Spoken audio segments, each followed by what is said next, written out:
Cumprimento a igreja com o Pai Senhor Jesus, amém. É muito bom estar sempre na presença de Deus.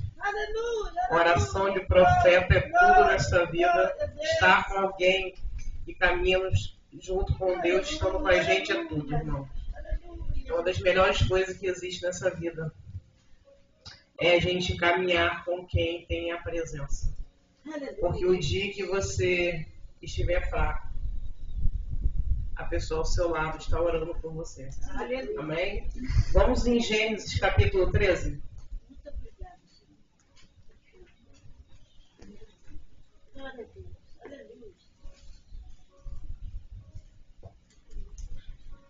Amém?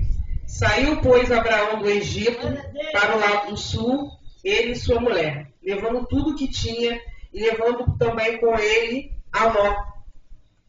E saiu Abrão, muito rico em gado, em prata e em ouro, e fez as suas jornadas do sul até Betel, até o lugar onde, a princípio, estivera sua tenda, entre Betel e Ai, até o lugar do altar que outrora ali tinha feito, e Abrão invocou ali o nome do Senhor.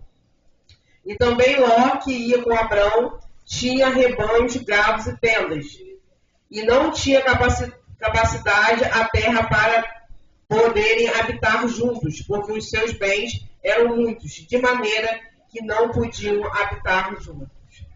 E houve contenda entre os pastores do gado de Abrão e os pastores do gado de Ló. E os cananeus e os fariseus habitavam aquela terra. E disse Abraão a Ló: ora, não haja contenda entre mim e ti, entre os meus pastores e os teus pastores, porque somos irmãos. Não está toda a terra diante de ti? Precisamos nos separar. Assim, se escolhereis a esquerda, irei para a direita. E se a direita escolheres, eu irei para a esquerda. E levantou Ló os seus olhos e viu toda a campina do Jordão, que era toda bem regada, antes do Senhor ter destruído Sodoma e Gomorra. Antes do Senhor ter destruído Sodoma e Gomorra. Como era o jardim do Senhor, como era a terra do Egito, quando se entra em Zoar.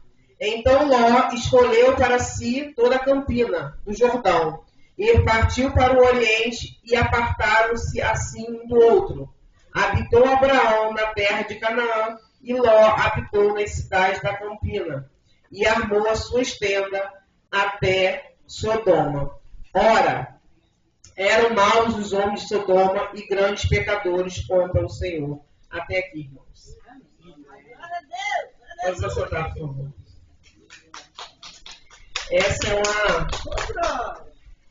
é uma passagem muito interessante, aonde, por coincidência de Deus, fala sobre parentela, né?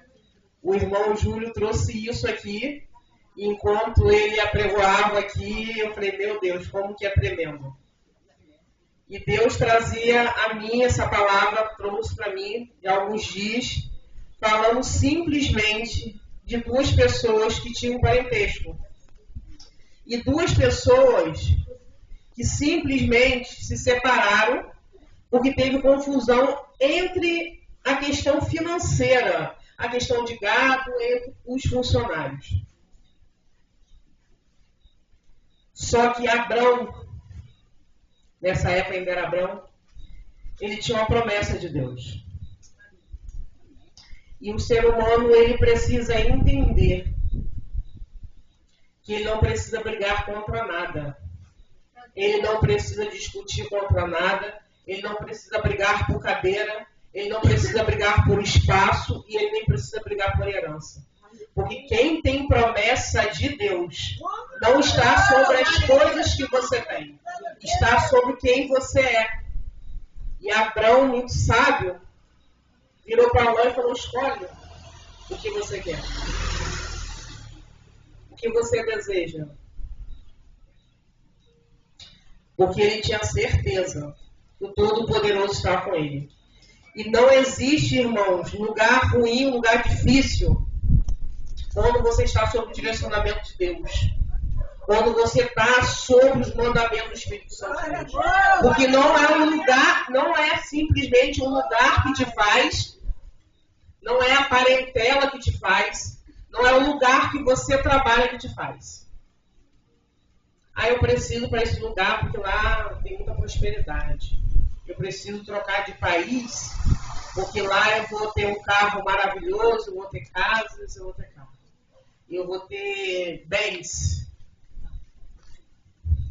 O que você precisa carrega com você. O que você precisa está em você. A bênção do Espírito Santo de Deus, quando ela anda com você, aonde você coloca a planta dos seus pés. O lugar abençoado ele é. Porque nós precisamos entender a todo momento que não é o que nós temos, é o que nós somos em Cristo. E Abraão, naquele momento, ele falou, faça a sua escolha. Aonde você deseja estar. Ele deu a opção, diante de uma confusão, de uma parentela, ele deu a opção de Ló escolher aonde desejava ir. E Ló olhou, né, para as campinas, vou para lá, né? Lá tem água, vai ser bom para o meu gado, vai ser bom para tudo que eu tenho. E sobrou para Abraão o deserto. E quem olha o cenário possa imaginar assim, meu Deus, ele está numa situação muito difícil. Ele está no deserto. Como que você alimenta um gado no deserto? Como que você vai ter água dentro de um deserto? Mas ele tinha uma certeza dentro do coração, onde a gente tem que latejar isso o tempo todo dentro do nosso coração. Não importa onde nós estejamos, não importa se eu tenho a presença do Espírito Santo de Deus. O que importa é que eu estou cheio da presença do Espírito Santo de Deus. Porque onde eu estiver com a presença do Espírito Santo de Deus, aquele lugar será transformado. Porque onde eu vou botar a mão, as minhas coisas serão abençoadas.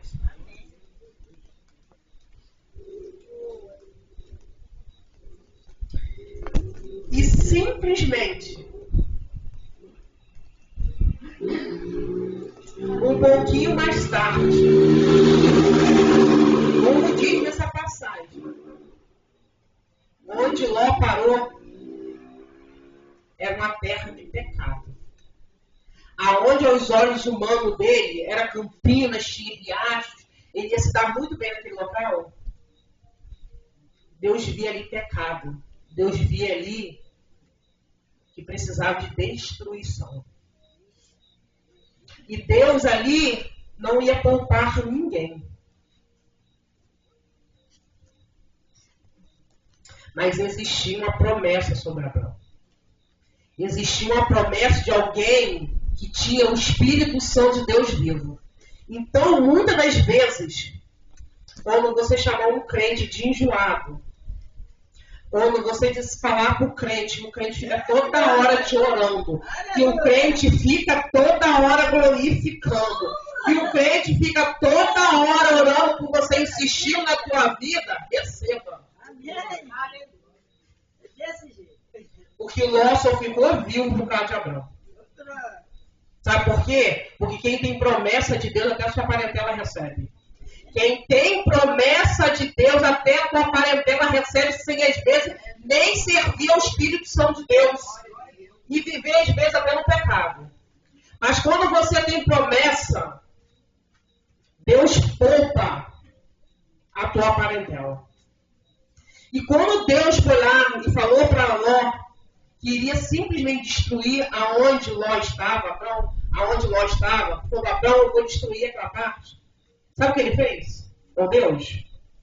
Ele rogou a Deus. Ele pediu a Deus.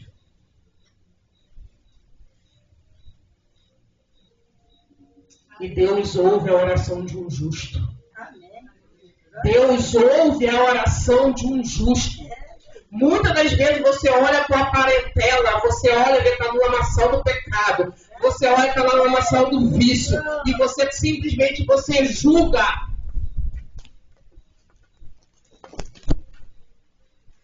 Olha para Deus e fala assim para Deus assim, ó. Jesus, a minha parentela está no lamaçal do pecado. Está adorando outros deuses. Está fazendo coisa totalmente errada. Mas eu eis-me aqui, Senhor. Eu vivo em oração por eles. E se a minha oração for justa, liberta e livros da morte.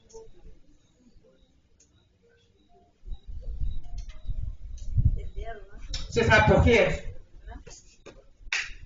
Porque Abraão, onde ele botava os pés, tudo abençoado. E fala-se que quando ele botou o pé no deserto floresceu. Mas será que ele ficaria satisfeito se o primo dele tivesse morrido naquela cidade? Ele ficaria satisfeito se a parentela dele tivesse morrido sem conhecer o Espírito Santo de Deus? Porque muitas vezes nós, ser humano, temos a tristeza de ficar feliz quando a gente vê um parente da gente que não quer se converter, quando ele acontece alguma coisa de ruim com ele. Aí você fala, não falei, não quer converter-se a Deus, não quer entrar na presença de Deus. Ou você prefere falar, Senhor, é minha parentela. Carrega o sangue da minha veia, Senhor. Ele pode estar lá, Senhor, mas a minha oração de joelho, de madrugada é por ele. A minha oração pela minha parentela, Espírito Santo de Deus, é por ele. É pelo meu filho, é pelo meu pai, é pela minha mãe, é pelos meus irmãos. E assim por diante da nossa parentela.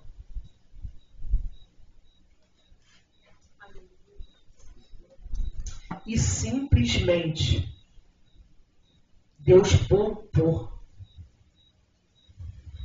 Não foi só a avó, não, foi a família dele. Agora, se no meio desse caminho, se alguém quiser voltar para trás e virar estátua de sal, já é problema da pessoa. Mas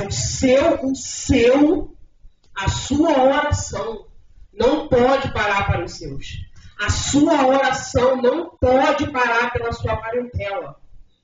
Porque por mais que você tenha contenda com ele, por mais que ele separe de você, por mais que na hora que você manda ele escolher para qual caminho ele deve andar, ele simplesmente escolhe a melhor parte. É teu sangue. É parentela tua. E é obrigação sua orar. Porque, irmãos, é tão mais fácil a gente orar pelo povo de fora do que pelos nossos.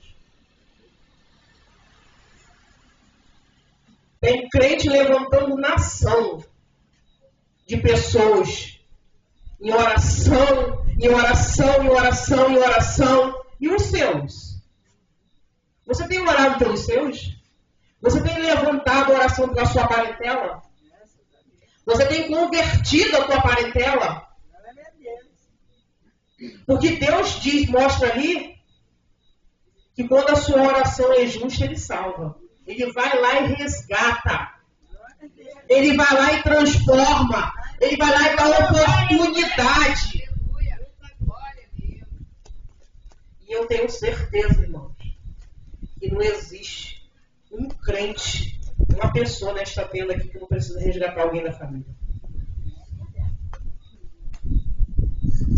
Porque é muito difícil, irmãos. Irmãos, não é fácil você tentar converter os seus. Por isso é muito mais fácil você ir à rua, você pegar o microfone, você pregar para quem você não conhece, do que você chegar dentro da sua parentela e falar assim, Jesus te ama, Jesus quer resgatar, Jesus quer transformar, Jesus quer te libertar. Sabe por quê? Porque dentro da parentela, o primeiro é te botar o dedo. É o primeiro a te julgar. E crente tem um medo de julgamento, crente tem um medo de dizer que é crente, tem medo de abrir a boca e dizer que serve o Deus vivo, que crê, que ora. Mas na hora que a conversa do mundo está na parentela, participa. Tem vergonha de dizer que serve a Deus e orar por Deus, orar pela pessoa. Mas na hora da conversa do mundo está junto. Se na hora da conversa do mundo está junto com ele, você pode até ouvir, Mas quem está dentro de você? Quem manda dentro de você? Quem é que você carrega? Você precisa também contar para ele quem é o Deus que você serve. Quem é o Deus que anda contigo. Quem é o Deus que faz libertar ele. Porque, irmãos, é muito bom a gente estar escutando aqui a palavra. A gente ouvir da Bíblia um montão de milagres. Mas nós precisamos contar testemunho dentro da nossa casa. Nós precisamos contar testemunho dentro da nossa parentela. E só se conta testemunho dentro de casa, em parentela, quem tem intimidade com o Espírito Santo de Deus. E quem não desiste. Eu não sei te dizer, irmãos, na Bíblia, se tem quanto tempo Ló ficou afastado de Abraão. Eu não sei te falar. Mas foi um bom tempo. Ele poderia ter dito assim, ó. Brigou, tiveram contenda na hora da participação dos gados, das questões todas de trabalho, escolheu a melhor parte, agora que Deus quer fulminar lá, que fulmine aquela terra e ele morra naquela terra. Ele me fez mal? Não fez? Mas esse é o tipo de crente que nós devemos ser? Ou nós somos um crente que temos que chegar lá e falar resgatar? Nós somos o crente que vamos apontar, porque Jesus não apontou ninguém não, irmãos. Jesus não julgou ninguém não. Jesus chegou com o seu amor e converteu pelo amor. E muitas das vezes nós temos a coragem de falar que somos crentes. E às vezes não temos a coragem de entrar na nossa parentela e falar do amor de Deus. De sentar e fazer uma oração. Você vê um irmão seu, uma irmã, um tio, uma tia, enfermo, atribulado, e você não tem coragem de falar assim, vem aqui um pouquinho aqui. Retira ele da multidão, como sempre Jesus fez. Jesus nunca orou em frente de ninguém, não. Jesus nunca fez muita coisa, ele sempre retirava. Retira a pessoa e fala, vem cá que eu faço uma oração em você. Mas, Renata, eu não sei fazer oração. Mas você sabe falar o nome de Deus? Fala para ele, Jesus te ama. E Jesus pode te curar. Jesus pode te libertar. Jesus pode te transformar. Ele me transformou. O microfone para você. Porque é assim que a gente faz para sair pregando.